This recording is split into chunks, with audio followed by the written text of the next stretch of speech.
Hello viewers, Assalamu alaikum. I am plumber and electric technician. আপনাদেরকে একটি গিজারের repairing দেখাবো।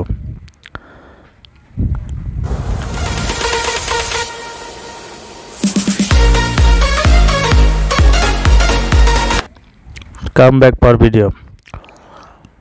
তো দেখুন আমরা উপর পার্টগুলো খুলে নিচে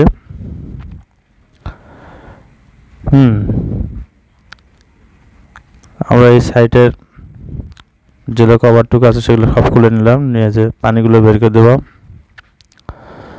পানিগুলো বের করে দেওয়ার পরে আমরা এই কয়েল সাইডগুলো সম্পূর্ণ খুলে নেব। ভেতরে ওয়াশ টস করতে হবে, করে আমাদের কয়েলগুলো ঠিক আছে কিনা, অটোমেটিক সেন্সর যেটা আছে সেটা ঠিক আছে কিনা, সার্কিট ব্রেকার ঠিক আছে কিনা, সমস্ত কিছু চেকআপ দিয়ে, বডি লিক আছে কিনা সমস্ত কিছু চেকআপ দিয়ে পরিষ্কার করে আমরা আবার রিসেটিং দেব। তাহলে আমাদের এই গিজারটা আবার নতুনের মতো সার্ভিস দেবে। আমরা এই বডির এই যে সাইডের নাটগুলো আমরা খুলে নেব একটা একটা করে। একটা করে নাট খুলে দেওয়ার পরে এখানে চারি দেওয়ার সাথে প্রথম পার্টটা খুলে গেল। এখন আমরা এই বডির যে এটা হলো আপনার সার্কিট ব্রেকার অটোমেটিক। কোনো শর্ট সার্কিট বা কোনো দুর্ঘটনা থেকে আপনাদের কয়েলগুলো, এই গিজারের কয়েলগুলো সিকিউরিটি দেবে, সম্পূর্ণ ওয়ারিংয়ের সিকিউরিটি দেবে। তো আমরা এখন এর ওয়ারগুলো খুলে নিয়ে আমরা দুটো কয়েল ভিতর থেকে বের করে নেব। এই দুটো হলো কয়েল, এই দুটো হিট হয় যখন ইলেকট্রিকের লাইন দেওয়া থাকে। এই দুটো হিট হয়ে ভিতরে বাইরের অংশটুকু তাপ দেয়, আর বাইরের অংশটুকু পানিকে তাপ দিয়ে গরম করে দেয়। এটা হলো গিজারের সিস্টেম। আমরা এখন এই যে কয়েলের যে মেইন পার্টটা, সে পুরো বডিটা আমরা খুলে নেব। এটা কীভাবে কাজ করে দেখেন।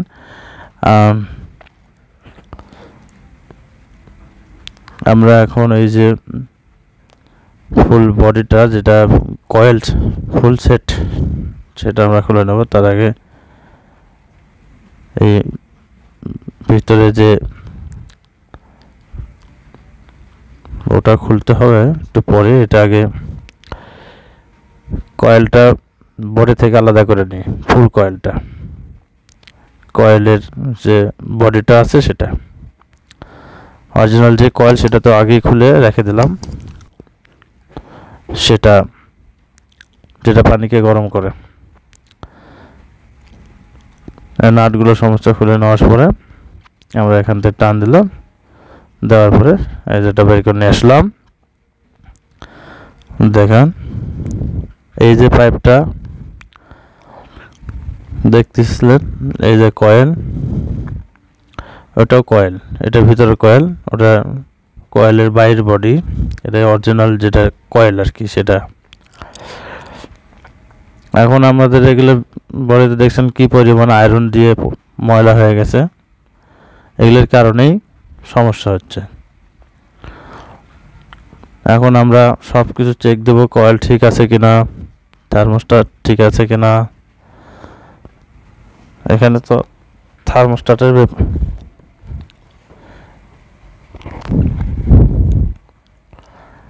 এটাতে আমরা পানি ঢোকে আর এটাতে পানি বের হয়, ইনপুট আউটপুট। ঠিক আছে, এই যে যেটা দেখতেছেন এইটা হলো আপনার অটোমেটিক সার্কিট। মানে আপনার কোনো শর্ট সার্কিট হলে বা যে কোনো প্রবলেম হলে এটাকে ওই যে লাল পোস্ট দেখলেন, পোস্টটা উঠে যায়, লাইন অফ হয়ে যায়, আর বিপদ থেকে রক্ষা করার একটা চান্স থাকে, রক্ষা হওয়ার কোনো প্রকারের ক্ষতি হতে দেয় না। তারপরেও একটা সার্কিট ব্রেকার লাগানো থাকে, আপনার লাগানো থাকে। যেটাকে আপনার মিনি থার্মোস্ট্যাটও বলতে পারেন, থার্মোস্ট্যাট আর কি। থার্মোস্ট্যাটটা লাগানো থাকবে। আচ্ছা, এটা বডিটা। এখন এই ভিতরে যে ময়লাগুলো আছে এগুলো পরিষ্কার করতে হবে, ঠিক আছে? তার জন্য আমরা পরে পরিষ্কার করে নেব নি। এখন আমরা দেখে নেই যে এই কয়েলটা ঠিকঠাক কাজ করে কিনা। এটা একটা কয়েল, তবে এটা অন্য কয়েল, অন্য মেশিনের এরকমও হয় আর কি কয়েল। এটা আপনার ছোট মাঝারি যে গিজারটা, সেই গিজারের কয়েল এটা। আর এই আমরা যে গিজারে কাজ করতেছি সেটা সর্বোচ্চ বড় গিজার। এই গিজার দিয়ে মোটামুটি অনেকগুলো লাইন, বাথরুমের বা অনেকগুলো কাজের ব্যাকআপ দেওয়া যায়। আমরা এই যে কয়েল দুটোতে আমরা ওয়ারিং করে লাগিয়ে দিছি, কারেন্টের লাইন দিয়ে দিছি, দেখতেছি যে হিট হচ্ছে কিনা। আমরা একটি তুলার দিয়ে টুকরা দিয়ে চেক করতেছি যে কয়েলটা হিট হয়েছে কিনা। দেখেন, আপনারা নিজে বুঝতে পারতেছেন ভিডিও দেখে।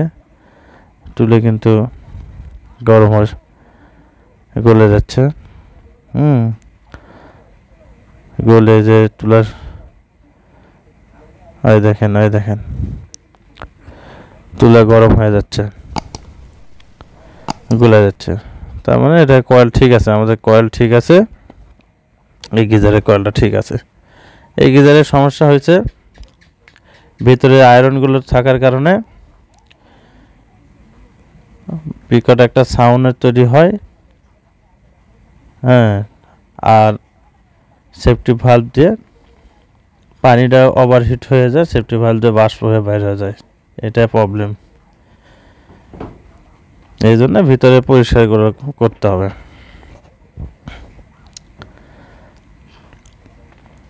এগুলো সমস্ত ওয়ারগুলো পরিষ্কার করা, কয়েলগুলোর বডিগুলো পরিষ্কার করা, ভিতরে ড্রামের ভিতরে পরিষ্কার করা লাগবে। করলে রিসেটিং সুন্দর করে দিলে আবার অনেক দিন পর্যন্ত চলবে। এই যে তুলাটা দেখতেছেন, এটা কিন্তু ফর্ম।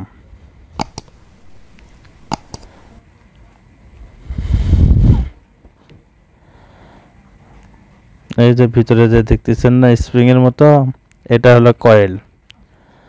আরো প্রকার যে, আর এই যে এটা একটা তো আপনাদের, এটা অটোমেটিক। এইটা হলো আপনার এই পাশের তাপ নেওয়ার পরে যখন আর একটা মাপ আছে তাপের, সে তাপের বাইরে গেলেই ওটা অফ করে দেয়, তখন কয়েলটা অফ হয়ে যায়। পানি যখন আবার আর নির্ধারিত তাপমাত্রা থেকে কমে যাবে, তখন আপনার আবার গিজারের কয়েল হিট দেওয়া শুরু করবে। তবে গিজার কিভাবে চালানো লাগবে, কতক্ষণ সুইচ দিয়ে রাখা যাবে কিনা, সেগুলো বিস্তারিত আমার অন্য একটা ভিডিও দেওয়া হবে। আর এগুলো ভিডিও দেখতে চাইলে আমার চ্যানেলটি অবশ্যই সাবস্ক্রাইব করবেন এবং ভিডিওতে অবশ্যই লাইক দেবেন, এবং সোশ্যাল মিডিয়ার মতো ফেসবুকের মতো বিভিন্ন জায়গায় শেয়ার করে দেবেন। এখন আমরা এই কয়েলটা সুন্দর করে পানি দিয়ে পরিষ্কার করে নেব।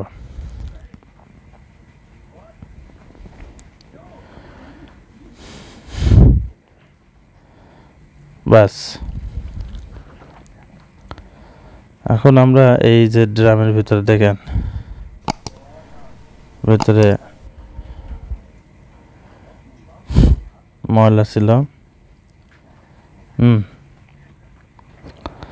সে ময়লাগুলো ফেলে দেওয়া হয়েছে। এখন একটু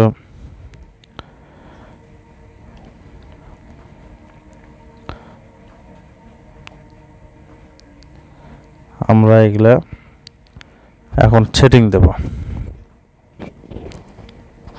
আমাদের সবকিছু পরিষ্কার করা শেষ, আমরা এখন এগুলা সেটিং দেব।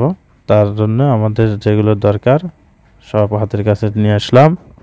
ওয়্যার, কয়েল, রেঞ্জ, ডাল রেঞ্জ, রিং, তারপরে আমাদের যেগুলো অটোমেটিক কাট আউট কর্ন, সার্কিট ব্রেকার কর্ন, আর এটা হলো আপনার থার্মোস্ট্যাট। এটা তাপ নিয়ে নির্ধারিত তাপের মধ্যে আপনার তাপের অতিরিক্ত হলে ওটা ওকে অফ হয়ে যায়। এখন আমরা কয়েল সেটের যে বডি সেটটা, সেই বডি সেটটা গিজারের ড্রাম বডির সাথে আমরা সুন্দর করে রাবারের গ্যাসকেটটা ভালো মতো দিয়ে আমরা সুন্দর করে লাগাই দেব। সুন্দর করে লাগাই দেব।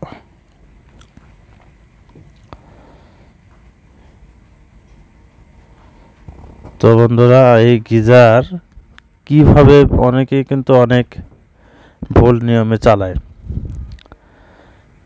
এই গিজার সম্বন্ধে সঠিক তথ্য পেতে গেলে আমার এই চ্যানেলটা অবশ্যই সাবস্ক্রাইব করে রাখতে হবে এবং ভিডিওতে লাইক দিতে হবে।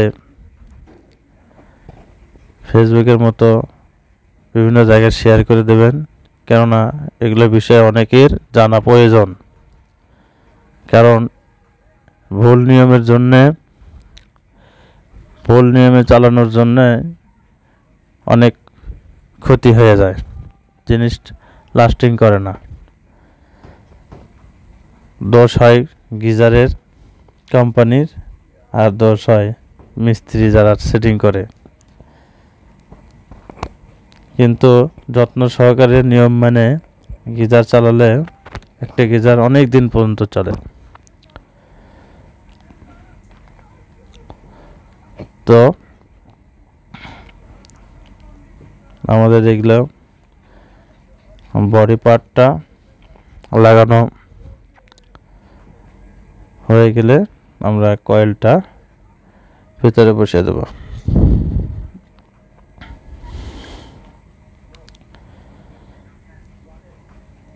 হ্যালো বন্ধুরা, আমার এই চ্যানেলে ইলেকট্রিক অ্যান্ড স্যানিটারি প্লাম্বারের সমস্ত কাজের ভিডিও পাবেন, তাই দেরি না করে এখনই চ্যানেলটি সাবস্ক্রাইব করুন, ভিডিওতে লাইক দিন। এখানে কিন্তু একটি ভুল হয়ে গেছে, সেটা হলো কি যে আমাদের এই বডি সেটটা পরিপূর্ণ এতটাই দেওয়া ঠিক হয়নি। আমি কিন্তু জানি ঠিক হয়নি, তবুও আপনাদেরকে এই সমস্যাগুলো যে হতে পারে সেটা বোঝানোর জন্য এভাবে মনে টাইট দেওয়ার পরে, আর তখন নাটটা দেওয়ার পরে আর কয়েলটা ঠিকই বসলো। যাই হোক, আমাদের এখন কয়েল বসানো শেষ, নাট সব লাগানো শেষ। এখন ওয়্যারগুলো সঠিকভাবে লাগিয়ে দেবো। এই দুটা কয়েলের যে চারটা খুঁটি আছে দেখলেন, একটা নেগেটিভ, একটা পজিটিভ, একটা নেগেটিভ, একটা পজিটিভ। এখন এইটার নেগেটিভ, ওটার নেগেটিভ একটা করে দেবো, ওটার পজিটিভ, এটার পজিটিভ একটা করে দেবো ওয়্যার দিয়ে।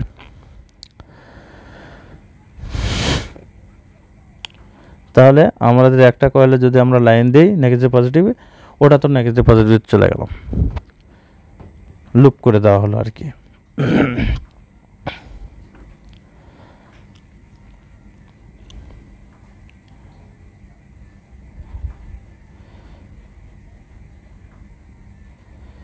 মাঝখানে আমরা যে